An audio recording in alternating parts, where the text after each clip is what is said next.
नमस्कार मित्रों, मैं मनीष कुमार एक बार पुनः आपके समक्ष उपस्थित हूँ एक नए चैप्टर के साथ। आज हम लोग डिस्कस करेंगे बंगाल में पलासी और बक्सर की लड़ाई के बाद ब्रिटिश साम्राज्य की स्थापना के बारे में।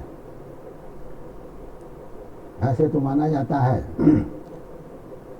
और सही माना जाता है कि बंगाल में ब्रिटिश शासन की स्थापना पलासी और बक्सर की लड़ाई के बाद ही हुई थी। लेकिन ब्रिटिश ईस्ट इंडिया कंपनी की जो राजनीतिक महत्वाकांक्षा है उसको अगर ट्रेस किया जाए तो यह 17वीं शताब्दी के 1680 के दशक में हमें जाना पड़ेगा, जबकि वो चाहते थे कि भारत में राजनीतिक सत्ता क्यों न यह अप्रत्यक्ष रूप से ही हो, वह उनके हाथ में हो, ताकि उनका जो व्यापारिक गतिविधि है उसके संचालन में कोई परेशानी ना आए। बंगाल पर वह नियंत्रण इसलिए भी चाहते थे क्योंकि बंगाल जो है उस समय 18वीं सदी के पूर्वार्ध में सबसे अमीर और संसाधन युक्त सूबा था। यहीं से अंग्रेज जो हैं अपना निर्यात यूरोप को 60% जो उनकी कमोडिटी होती थी एक्सपोर्ट की, वो बंगाल से ही जाती थी। इसलिए यह स्वाभाविक था कि अंग्रेज जो हैं इस पर किसी तरह का राजनीतिक प्रभाव स्थापित करना चाहते थे बंगाल में, ताकि उनकी व्यापारिक गतिविधि में कोई अड़चन ना आए। लेकिन उनकी यह महत्वाकांक्षा ने उन्हें मुगलों के साथ युद्ध के द्वार पर ला खड़ा किया, और यह युद्ध जो है 1686 में शुरू हुआ और 1690 में यह ख़त्म हुआ। 1686 में शुरू हुआ और 1690 में ख़त्म हुआ। इसे जाना जाता है एंग्लो मुगल वार के नाम से। अंग्रेज और मुगलों के बीच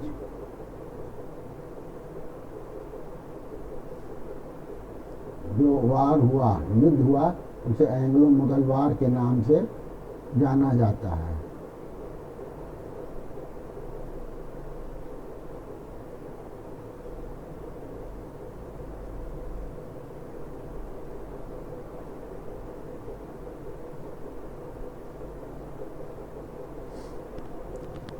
इस युद्ध का विशुद्ध रूप से अगर कारण जाना जाए तो यह अंग्रेजों के साम्राज्यवादी और आर्थिक महत्वाकांक्षा का परिणाम था।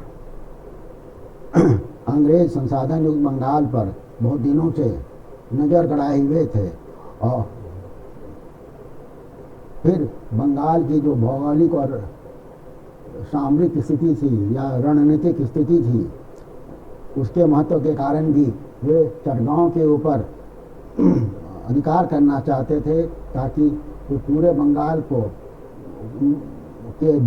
बंगाल में किलेबंदी कर सकें, और साथ ही साथ जो चटगांव से लगा इलाका या बंगाल से लगा जो इलाका था उसको भी वो मुगलों से स्वतंत्र कराना चाहते थे, ताकि उनकी पहुंच बर्मा तक हो जाए। और बर्मा साथ ही साथ उनकी जो है हुगली नदी पर भी नियंत्रण हो जाता है इस तरह से। और उनका जो ध्येय था वो बंगाल की खाड़ी पर कंपनी का, ब्रिटिश ईस्ट इंडिया कंपनी का प्रभुत्व स्थापित करना। तो यह रणनीतिक दृष्टि से भी अंग्रेजों के लिए महत्व का होता।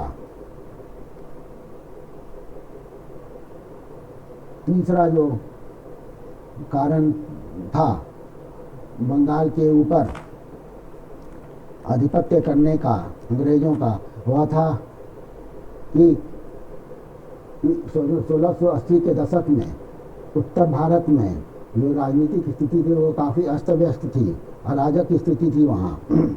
मुगल मराठों का संघर्ष था, जाटों का विद्रोह हो रहा था, बीजापुर और गोलकुंडा के बीच मुगलों का सैन्य संघर्ष हो रहा था, और इस जो कि ये जो अशांत वातावरण था, अराजकता की जो स्थिति थी, वह व्यापार के लिए कंड्यूसिव नहीं था, व्यापार के लिए उपयुक्त नहीं था। साथ ही साथ दक्षिण में हम देखें तो मालाबार में भी समुद्री डाकू का आतंक था, जो कि व्यापार के लिए कंड्यूसिव नहीं था। इन सभी कारणों को ध्यान में रख करके उस समय जो सूरत फैक्ट्री काउंसिल का जो प्रेसिडेंट था जेराल्ड ऑन्जियर, उसने कोर्ट ऑफ डायरेक्टर्स को एक पत्र के माध्यम से सूचित किया था कि अब समय आ गया है जब कंपनी को अपने कॉमर्स को मैनेज करने के लिए तलवार उठाना पड़ेगा। निष्पक्षता की जो है कंपनी जो है राजनीतिक नियंत्रण के बारे में भी सोच रही थी, और इसका कंफर्मेशन तब मिला जब 1689 में कोर्ट ऑफ डायरेक्टर्स ने मद्रास को एक निर्देश दिया था इस संबंध में। और इसको पूरा करने में सर जोसिया चाइल्ड, जिसका कि कोर्ट ऑफ डायरेक्टर्स के ऊपर अच्छा प्रभाव था, उसने सेना को उपयोग पर जोर दिया ताकि भारत में एक बृहत तथा सुरक्षित डोमिनियन बनाया जा सके। उसके जो सर जोसिया चाइल्ड के जो आइडिया था, जो विचार था, उसका कार्यान्वयन जो उसका इम्प्लीमेंटेशन जो है उसके भाई और बॉम्बे के गवर्नर सर जॉन चाइल्ड ने किया था। अंततः युद्ध का जो तात्कालिक कारण था, युद्ध का अंग्लो मुगल वार का जो इमीडिएट कॉज था, जो तात्कालिक कारण था, वह था विलियम हेज और बंगाल के गवर्नर शाइस्ता खान के बीच जो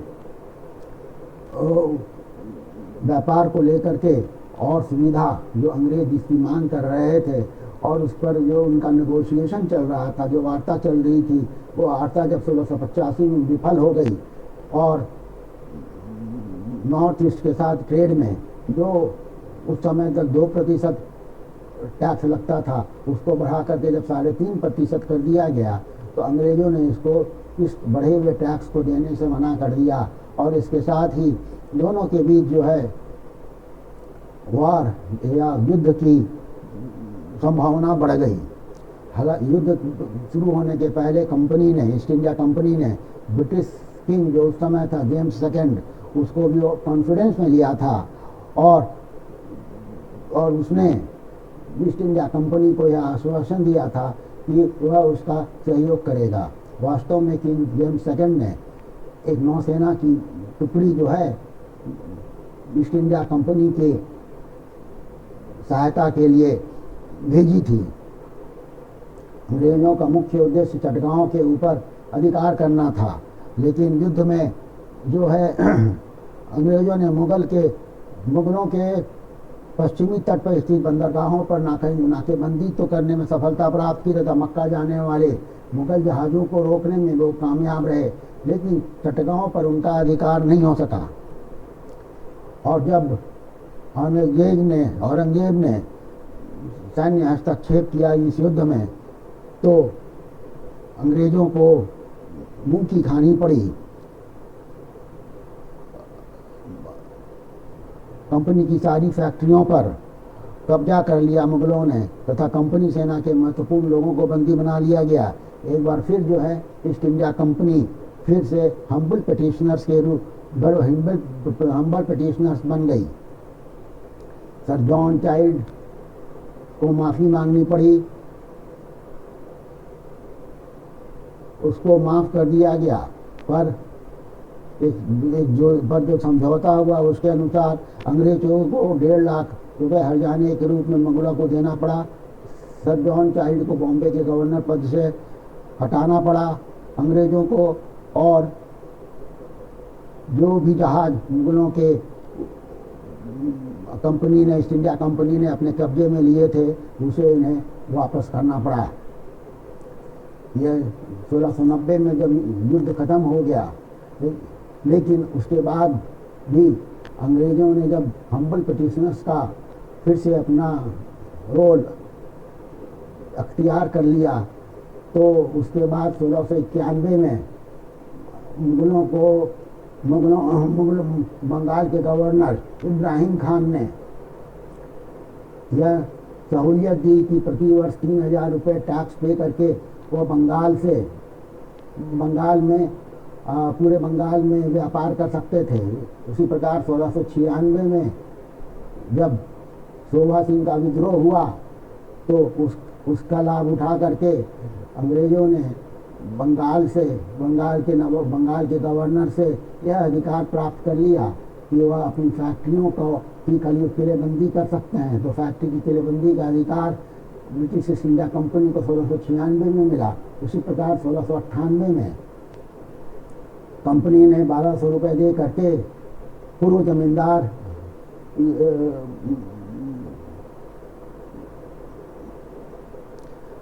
सवर्णा चौधरी को 1200 रुपये दे करके 3 गांव कूटनीति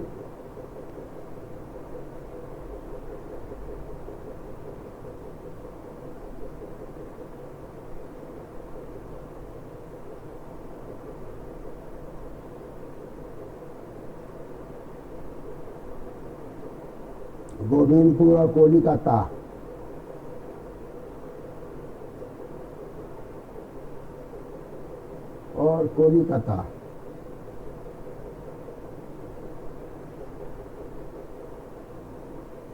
पर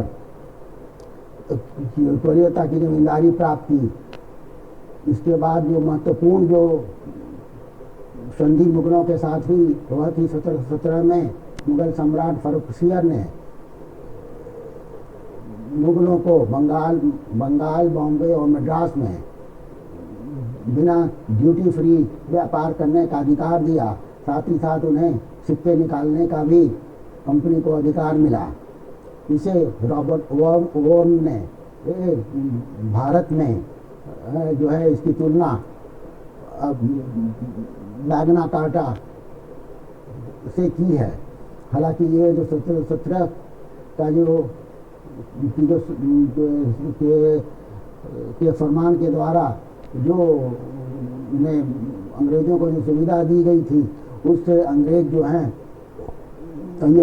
ये बंगाल के नवाब वो उसको मानने को तैयार नहीं थे।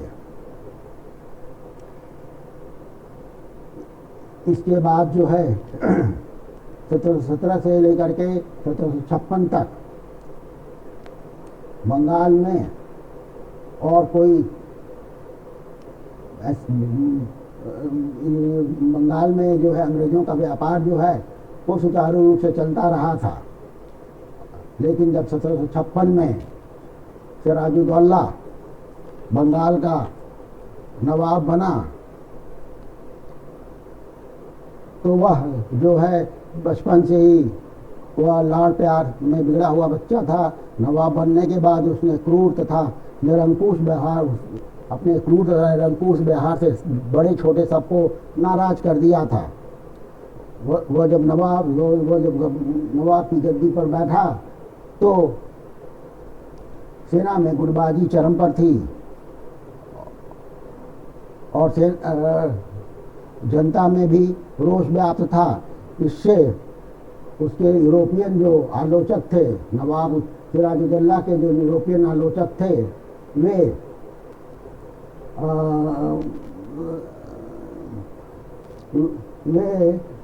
सिराजुद्दौला के चरित्र पर प्रश्न उठा रहे थे और फिर भी यूरोपीय आलोचक ने जितनी आलोचना की उतना वह उसका हकदार नहीं था। जिसे he was more sinned than against any, जितना उसने पाप नहीं किया उससे ज़्यादा उसे पापी बताया यूरोपीय आलोचक ने। जब सिराजुद्दौला बंगाल की गद्दी पर बैठा तो उसके सामने भी 2 दावेदार नवाब की गद्दी पर अपना हक जमाने लगे। ये थे शौकत जंग, पूर्णिया का शौकत जंग और घसीटी बेगम। शौकत जंग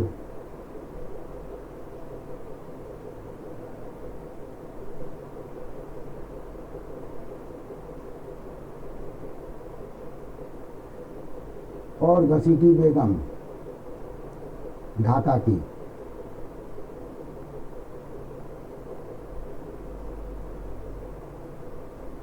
शौकत जंग को इसने 16 अक्टूबर 1756 को मनिहारी की लड़ाई में हरा दिया।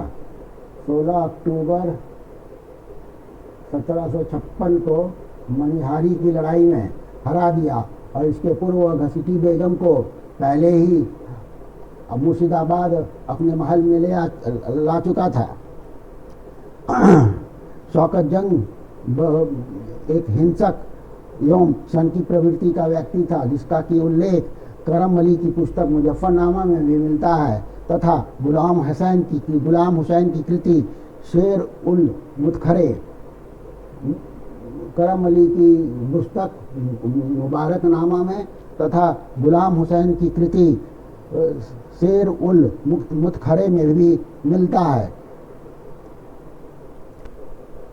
सत्ता के जो ये दो प्रतिद्वंदी थे, उससे भी जो ज़्यादा खतरनाक स्वराज के लिए था वह था ब्रिटिशर्स की प्रवृत्ति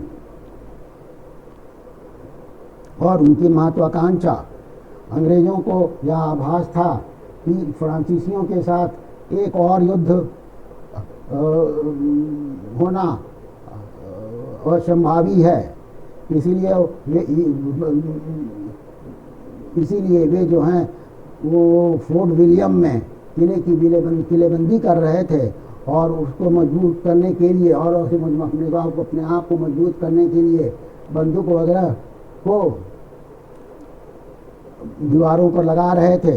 अंग्रेजों ने सिराज को तब और भी नाराज कर दिया जब उन्होंने अप्रत्यक्ष रूप से घसीटी बेगम के दावों का समर्थन करना शुरू कर दिया और भी जो पॉलिटिकल ऑफेंडर थे, जो जैसे कि राजबल्लभ का पुत्र कृष्ण बल्लभ को शरण दिया। राजबल्लभ जो है राजबल्लभ को धन के गबन के आरोप में सिराज ने कैद कर रखा था।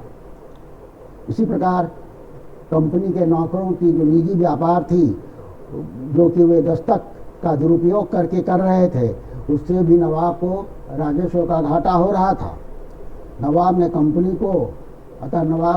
को पॉलिटिकल ऑफेंडर्स को शरण न देने तथा निजी व्यापार का दस्तक का जो है निजी व्यापार में दुरुपयोग करने से रोकने के लिए कहा, पर अंग्रेजों की प्रवृत्ति जो है वो टाल मटोल की थी। बार बार अनुग्रह का जब कोई परिणाम नहीं निकला तो सिराजुद्दौला ने कलकत्ते पर कासिम बाजार पर आक्रमण कर दिया और 24 मई 1756 को कासिम बाजार के ऊपर अधिकार कर दिया। 24 मई 1756 कासिम बाजार के ऊपर अधिकार कर लिया और इसके बाद 19 जून 1756 को कलकत्ता के ऊपर भी अधिकार कर लिया। 19 जून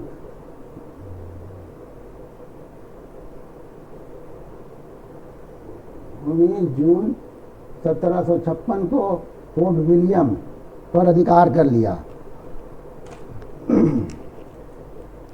गवर्नर रोजर ड्रेक और उसके साथ जो कंपनी के अधिकारी थे, वे पिछले दरवाजे से हुगली नदी के रास्ते भागने में सफल रहे।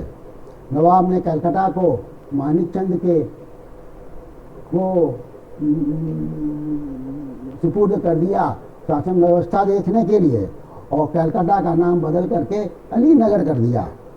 अंग्रेजों को फॉल्टा आइलैंड में विवश होकर के शरण लेना पड़ा। इतना होने के बाद अंग्रेजों ने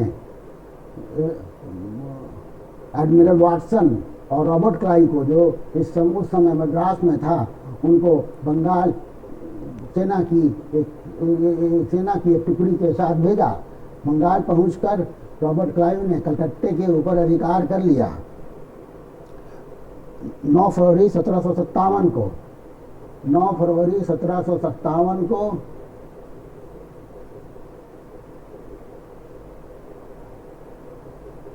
कलकत्ते के ऊपर अधिकार किया जब अलीनगर की संधि, अलीनगर की ट्रीटी हुई थी। अलीनगर की संधि के बाद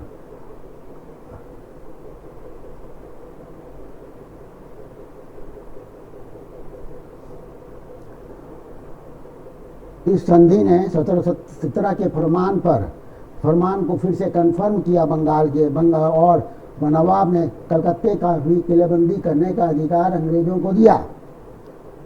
इसके अतिरिक्त चंद्रनगर के ऊपर भी रॉबर्ट क्लाइव ने अधिकार कर लिया, जो कि फ्रांसीसियों के कब्जे में था। इसके बाद जब सप्तवर्षीय युद्ध यूरोप में शुरू हुआ और उसके प्रभाव से भारत में भी ब्रिटिश ईस्ट इंडिया कंपनी और फ्रेंच ईस्ट इंडिया कंपनी ने अपनी लड़ाई की तैयारी शुरू कर दी, किलेबंदी शुरू कर दिया अपने अपने प्रभाव क्षेत्र का बंगाल में। तो नवाब ने दोनों को ऐसा करने से मना किया। फ्रांसीसियों ने तो किलेबंदी की प्रक्रिया रोक दी, परंतु अंग्रेजों ने ऐसा नहीं किया, क्योंकि ऐसी संभावना थी कि पांडिचेरी से फ्रांसीसी सैनिक की एक टुकड़ी जो है नवाब के मदद के लिए आएगी। ऐसे किसी भी संभावनाओं को दूर करने के लिए अंग्रेजों ने नवाब को बदलने की एक योजना बनाई और एक षड्यंत्र का वे लोग हिस्सा बने, जिसका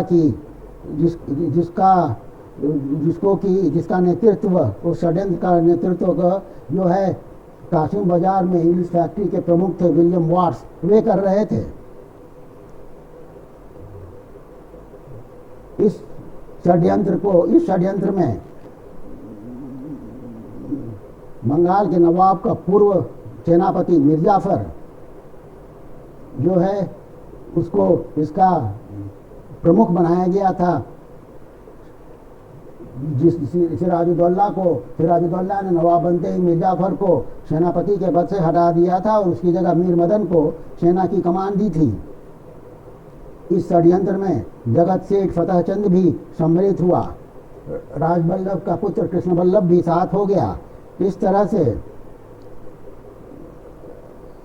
प्लासी की लड़ाई जो 23 जून 1757 को हुई, उसमें अंग्रेजों की जीत पहले ही हो चुकी थी, क्योंकि इस युद्ध में एक भी गोली नहीं चली और जो है अंग्रेज इस प्लासी की युद्ध को बड़ी आसानी से बिना किसी लड़ाई के वो जीत गए थे।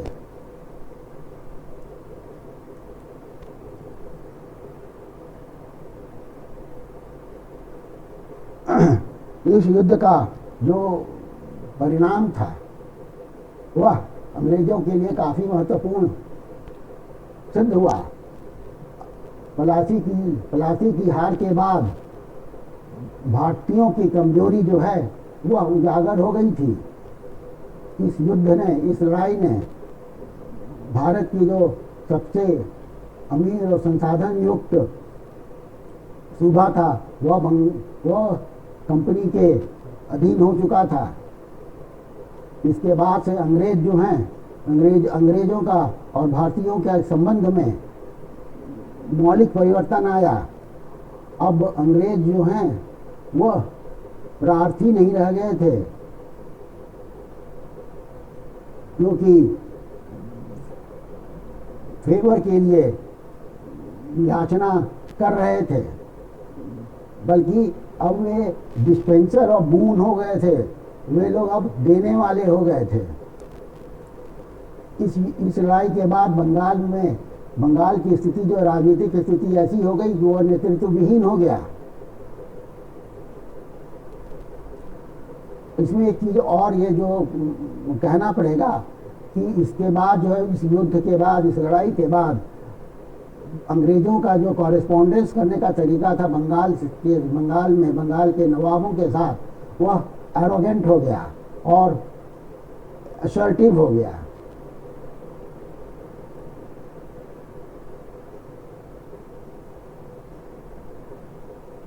जैसा कि मैं बता रहा था कि प्लासी की लड़ाई के बाद बंगाल की जो राजनीतिक स्थिति थी वह नेतृत्व विहीन हो गई।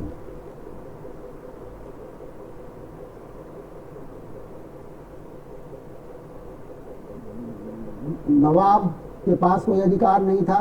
प्लासी के युद्ध के बाद नवाब के पास कोई अधिकार नहीं था। ईस्ट इंडिया कंपनी जो है एक व्यापारिक संस्था थी और उसे राजनीतिक और प्रशासकीय कार्यप्रणाली का अनुभव नहीं था। ब्रिटिश सरकार को बंगाल में हो रहे राजनीतिक घटनाक्रम की जानकारी नहीं थी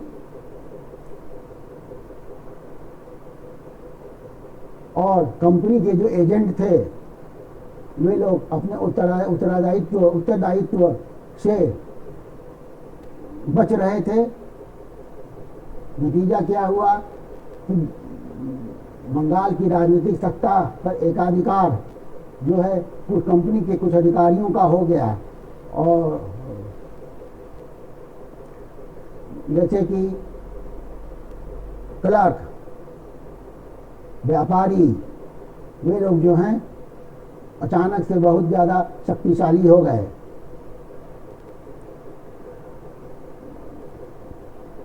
ये लोग चूंकि इन लोगों की सैलरी कम हुआ करती थी इसलिए इनको जो है निजी व्यापार करने की छूट थी दस्तक के माध्यम, दस्तक का उपयोग करके। वे लोग कस्टम और ट्रांजिट ड्यूटीज नहीं दिया करते थे।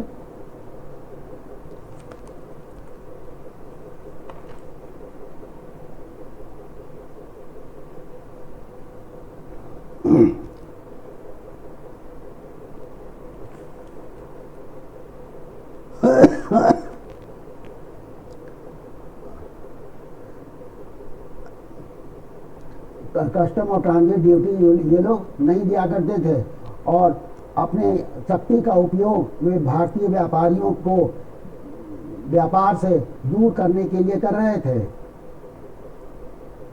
वे भारतीय व्यापारियों को धमकाना एक उनकी आदत सी हो गई थी और जो सामान वे बेच रहे थे वैसे सामानों को भारतीय व्यापारियों को बेचने से मना किया और जो भी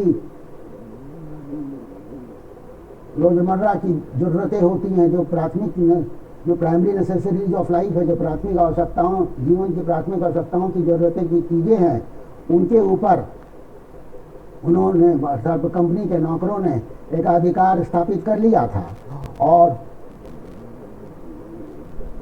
भारतीय व्यापारियों की स्थिति जो है और भी खराब हो गई थी क्योंकि वे जो सामान बेच रहे थे उसकी कीमत जो है अंग्रेज व्यापारी जो सामान बेच रहे थे उससे ज़्यादा होती थी।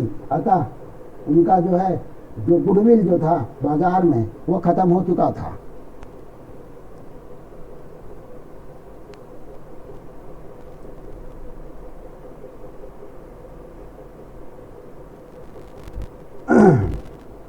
मिर्जाफर जो कि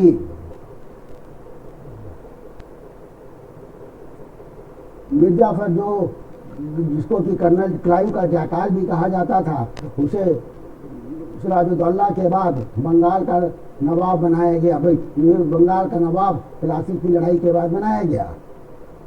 नवाब बनने के बदले उसने कंपनी को 24 परगना की जमींदारी दी। हालांकि रैयत और जमींदार जो हैं इसका कड़ा विरोध कर रहे थे।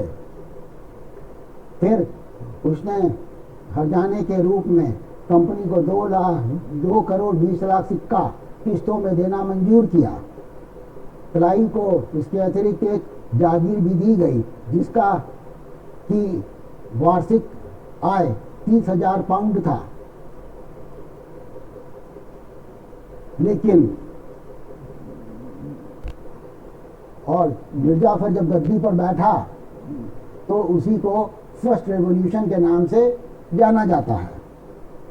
लेकिन गद्दी पर बैठने के बाद जो वित्तीय कठिनाइयाँ थी वो मिर्जाफर के सामने उपस्थित हुई और उसी ने और इस कठिनाइयों के ने मिर्जाफर की जो सरकार थी बंगाल में उसके स्वरूप को तय किया। उसकी शक्ति इतनी ज़्यादा सीमित थी और उसके हाथ इतने बंधे हुए थे अंग्रेजों के द्वारा कि वह राम सिंह के धन के ऊपर कब्जा नहीं कर सकता था, जो कि मिदनापुर का ऑफिसर इंचार्ज था। उसी प्रकार राम नारायण जो बिहार का गवर्नर था और राय दुर्लभ जो ढाका का दीवान था, उसके विरुद्ध भी वह कोई एक्शन नहीं ले सकता था, क्योंकि उसके हाथ प्लायू ने बांध रखे थे। इसी प्रकार वह किसी भी तरह की कोई कार्रवाई पूर्णिया और ढाका के विद्रोह में नहीं कर सका, क्योंकि उसकी सेना ने उसके आदेश को मानने से मना कर दिया, क्योंकि सेना का वेतन नहीं दे पाया था। ऐसी स्थिति में उसे अंग्रेजों से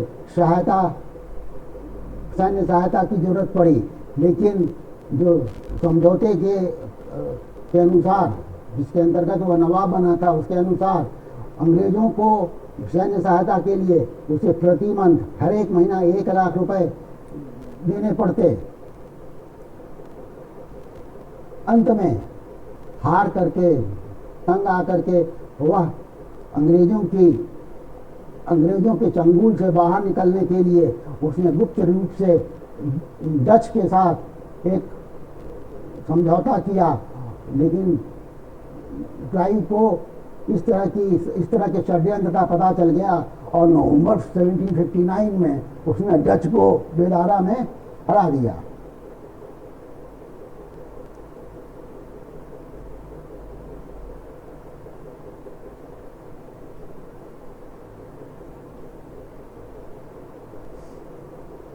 और इसके बाद जो है मिर्जाफर को नवाब के पद से मुक्त कर दिया गया और उसकी जगह मीर कासिम को गवर्नर बंगाल का नवाब बनाया गया और इसे ही सेकेंड रेवोल्यूशन के नाम से जाना जाता है। तो धोखा, अकुशलता और विफलता मिर्जाफर के कारण मिर्जाफर को बंगाल के नवाब के पद से हाथ धोना पड़ा। वैनिस्टार्ट जो कि हॉलवेल की जगह अस्थाई गवर्नर होकर कंपनी का आया था, उसने मिर्जापुर की जगह उसके दामाद मीर कासिम को बंगाल का गवर्नर बनाया। मीर कासिम को जब गवर्नर बनाया गया तो उसको यह शर्त दी गई थी, उसको इसके साथ यह शर्त रखी गई थी कि वो सभी कंपनी के जो भी आउटस्टैंडिंग ड्यूज हैं वह उसे पे करेगा और साथ ही साथ मिदनापुर, बर्धमान और चटगांव के जिलों को अंग्रेजों को सौंप देगा।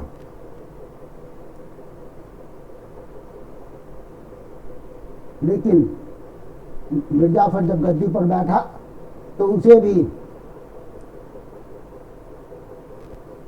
सत्ता की जो चुनौतियां थी उससे वह रूबरू हुआ और इसलिए मीर कासिम जो है अपनी राजनीतिक स्वतंत्रता के लिए कुछ राजनीतिक स्वतंत्रता प्राप्त करने के लिए कुछ निर्णय लेने को वह विवश हुआ। इसी क्रम में उसने राजनीतिक स्वतंत्रता लेने के लिए तथा राजनीतिक रूप से अंग्रेजों के दबाव से वो मुक्त हो, इसके लिए वह अपने कैपिटल को उसने मुर्शिदाबाद से मुंगेर हस्तांतरित कर दिया।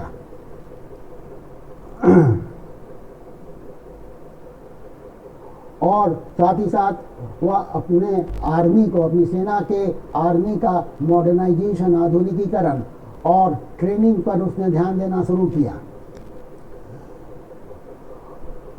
एक आर्मेनियन गुरगीन खान को कमांडर इन चीफ बनाया गया। आर्मेनियन गुरगीन खान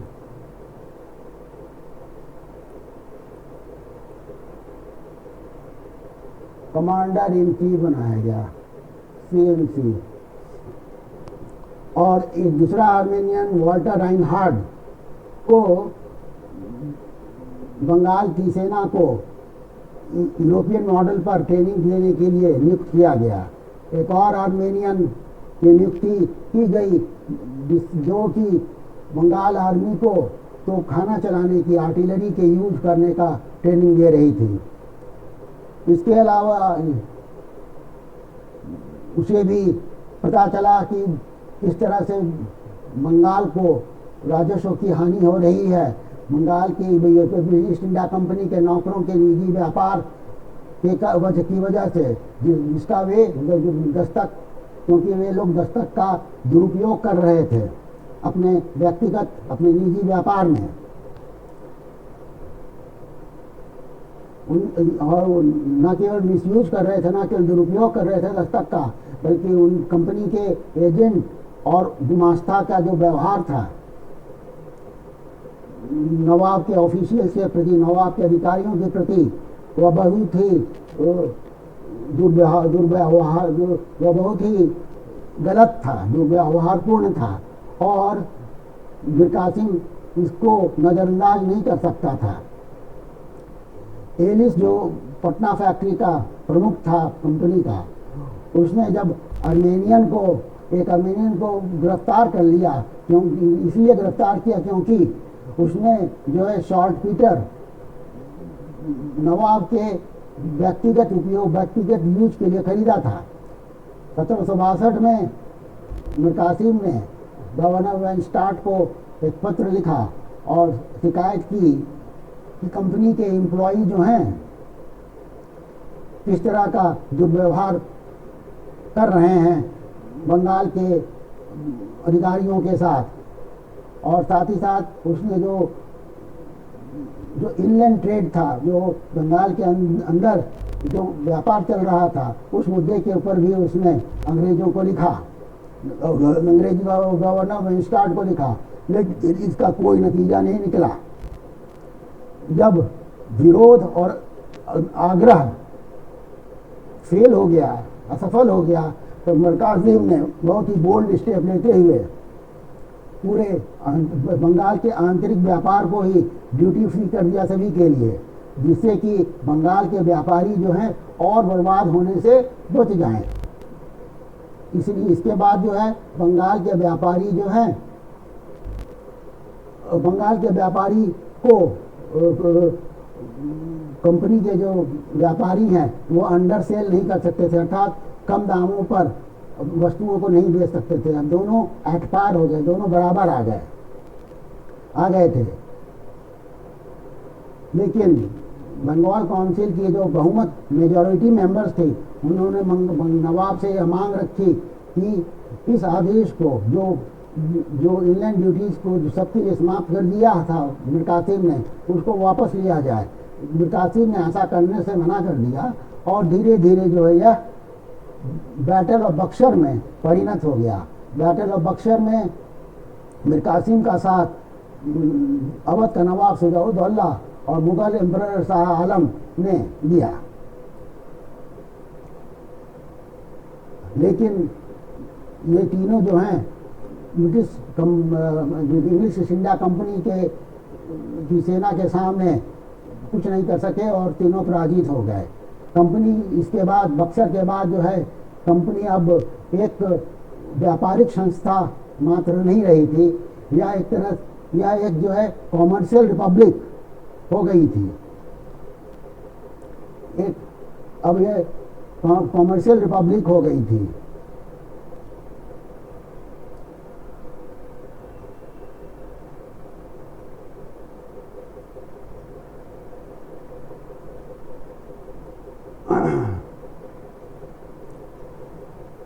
बक्सर के बाद इसको अब युद्ध करने की जरूरत नहीं थी।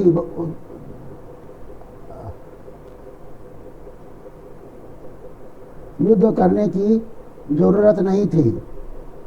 अब उत्तर भारत में अंग्रेजों को चुनौती देने वाला कोई नहीं था। बंगाल का नवाब उनका पिट्ठू था, अवध का नवाब एक एहसानमंद कनिष्ठ मित्र था और मुगल सम्राट उनका पेंशनर था। पलासी ने पलासी ने जब अगर पलासी ने सत्ता हस्तांतरित की थी तो बक्सर ने जो है अधिकार उन्हें दिए। इसके बाद ईस्ट इंडिया कंपनी को विभिन्न क्षेत्रों में टैक्स बढ़ाने का अधिकार मिल गया, जिससे कंपनी के खजाने में तेजी से वृद्धि हुई। इससे ब्रिटिश साम्राज्य को के विस्तार में मदद मिली। इलाहाबाद की संधि के अनुसार ब्रिटिश मुगल एम्परर शाह आलम ने अंग्रेजों को बंगाल, बिहार और उड़ीसा में दीवानी राइट्स दे दिए थे।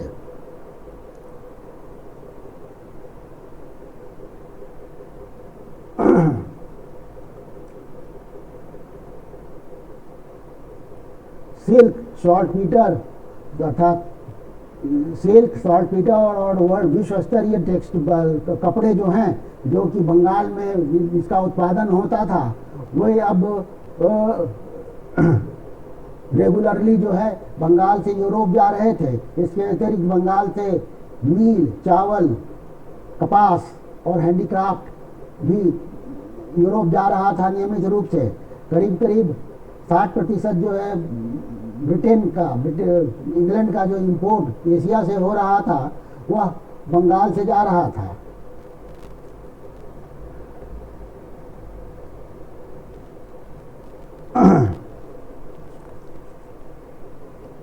कंपनी के इतिहास में अब जो है कानूनी व्यापार के युग का अंत हो गया था। अर्थात अब जो है कंपनी में एक नए युग का प्रारंभ हुआ था, जिसमें राजनीतिक सत्ता उसके पास थी तथा राज्य राजस्व पर उसका नियंत्रण था।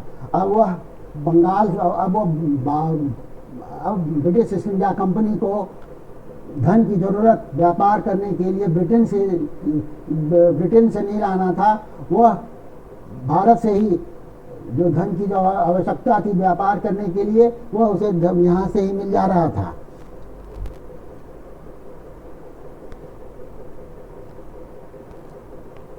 बक्सर के बाद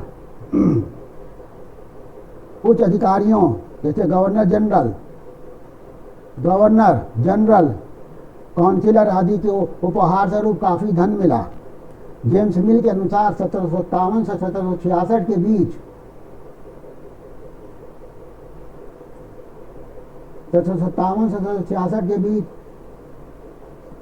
60 मिलियन जो है मिलियन पाउंड या 6 करोड़ रुपए जो है उपहार स्वरूप 1757 से 1766 के बीच 60 मिलियन पाउंड या 6 करोड़ रुपए यहाँ भारत से इंग्लैंड जो है उपहार स्वरूप गए थे। इस तरह से ड्रेन ऑफ वेल्थ की जो प्रक्रिया है, धन बहिर्गमन की जो प्रक्रिया है, वह पर बक्सर के बाद ही शुरू हो गई थी। और इसमें जो है ये जो 6 करोड़ के जो 60 मिलियन पाउंड या 6 करोड़ रुपए जो गए थे, उसमें क्लाइव को जो 30,000 पाउंड की कीमत का जो जागीर दिया गया था, वह इसमें सम्मिलित नहीं था, वह इसमें इंक्लूड नहीं था। और जब क्लाइव जो 34 वर्ष की अवस्था में इंग्लैंड वापस गया था, तो उसके पास 40,000 पाउंड थे और उसके सगे संबंधियों के लिए 50,000 पाउंड थे। इसी प्रकार नीचे के कर्मचारियों को भी, नीचे के जो कर्मचारी थे कंपनी के, वे भी काफ़ी अमीर हो गए थे। वे भारत में अपना अस्थायी निवास मतलब थोड़े दिनों के लिए आकर के धन कमाने के एक सुनहरा अवसर की तलाश करने लगे। अंग्रेजों को इस तरह अनैतिक धन प्राप्त करने का लालच हो गया था। कंपनी के उच्चाधिकारियों ने अपने लोगों को कंपनी के नतीजा क्या हुआ, कंपनी के जो उच्च अधिकारी थे उन लोगों ने कंपनी के माध्यम से अपने लोगों को भारत भेजना शुरू किया, ताकि वे भी अमीर हो जाए भारत आकर के। इसका एक नतीजा यह हुआ कि कंपनी का जो इस्टेब्लिशमेंट था, कंपनी का जो ऑफिस का आकार था, एम्प्लॉई को आकार था, वह बहुत ज़्यादा बढ़ गया था। इसी प्रकार कंपनी के प्रोप्राइटर्स जो हैं ज़्यादा डिविडेंड मांगने लगे, जो कि 6% से 10% हो चुका था। अब 1772 में 10% से 12.5% भी हो गया। इसी प्रकार मंत्री और सांसद भी इस तरह के लूट का धन प्राप्त करने में पीछे नहीं थे। एक अनुमान के अनुसार प्रत्येक वर्ष 2 मिलियन पाउंड जो है कंपनी से ब्रिटिश गवर्नमेंट को मिलता था। इस दौरान प्रत्येक वर्ष 2 मिलियन पाउंड कंपनी से ब्रिटिश गवर्नमेंट को मिला करता था। 1757-1765 के बीच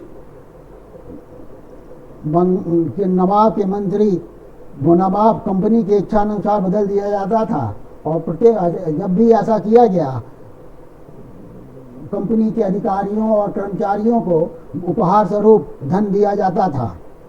परंतु इसके बाद भी कंपनी के लोग जरूर अमीर हो रहे थे, लेकिन कंपनी की फाइनेंशियल स्थिति स्वयं की अच्छी नहीं थी। कंपनी के पास उस समय तक 60 लाख पाउंड का कर्ज था। तो कुल मिलाकर के हम देखें तो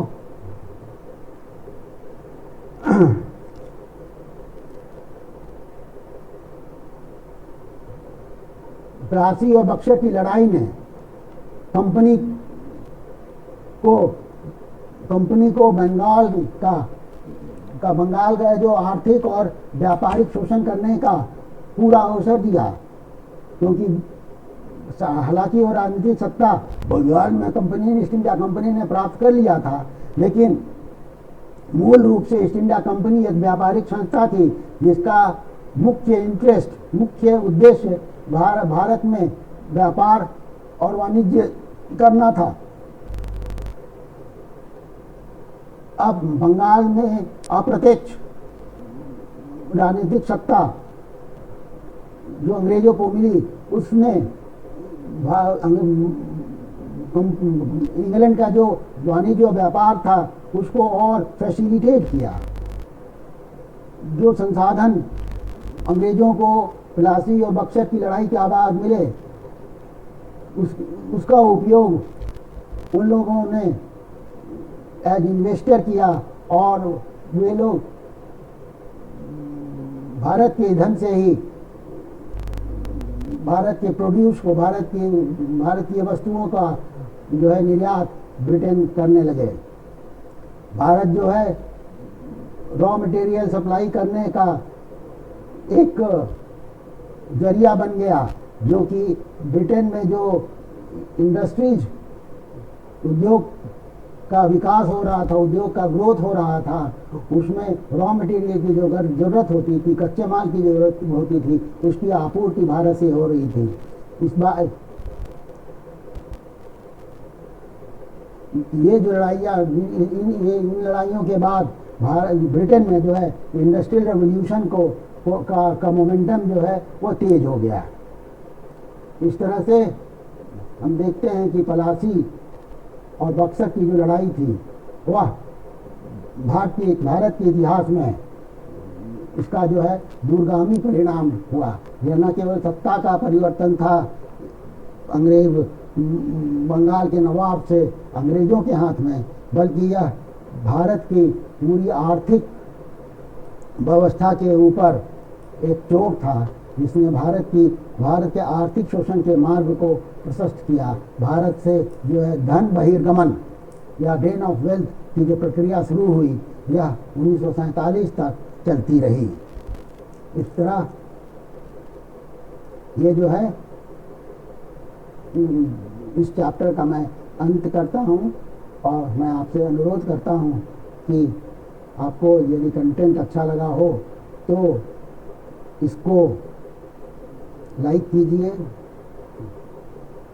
शेयर कीजिए, सब्सक्राइब कीजिए तथा बेल आइकन के बटन को प्रेस करिए। साथ ही साथ कमेंट बॉक्स में अपने कमेंट लिख करके वीडियो को और भी अच्छा बनाने में हमारी मदद करें, ऐसा मैं आपसे चाहूँगा। Thank you for watching. Thank you.